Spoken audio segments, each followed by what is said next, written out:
Regular సర్జరీకి laparoscopic సర్జరీకి ఉండే మేజర్ డిఫరెన్సెస్ ఏంటి? మనం కడుపులో ఉన్న ఆర్గన్స్ అన్నిటికీ స్పేస్ అనేది క్రియేట్ చేసుకొని దాంట్లో కెమెరా పెట్టేసి ఆ కెమెరాని వీడియో మానిటర్ తో కనెక్ట్ చేసేసి గట్టిగా మాట్లాడితే సూర్యుడు ఉదయించే టైంలో పేషెంట్ అడ్మిట్ అవుతారు, సూర్యుడు అస్తమించే టైం పేషెంట్ డిశ్చార్జ్ అయిపోయేంత అడ్వాన్స్డ్ ఉన్నాయి. So surgery fast results. Yes.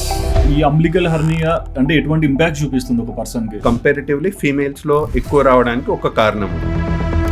So ఆ తడులో ఏమవుతుంది, ఒక తిరునాళ్ళలో మహేష్ బాబు వచ్చి చేయబట్టుకొని ఇట్లా ఇట్లా 2 minutes కి బ్రహ్మాజీ చేయి చూపిస్తాడు. బ్రహ్మాజీ చేతికి ఏమైతుంది, మొత్తం బ్లాక్ అయిపోయి అంత ఎందుకైంది, మేబీ లాక్ అయిపోయింది కాబట్టి. ఎస్. సో మనకి ఇక్కడ ఎక్కువసేపు పట్టుకోవడం వల్ల ఈ పార్ట్ కి అంతా బ్లడ్ సప్లై కట్ అయిపోయి ఇదంతా గ్రీన్ గాను బ్లాక్ గాను తయారైంది.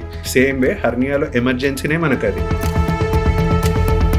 ఇంగ్వైనల్ హర్నియా అంటే ఏంటి? ఇది మెయిన్లీ మగవారికే వస్తుంది.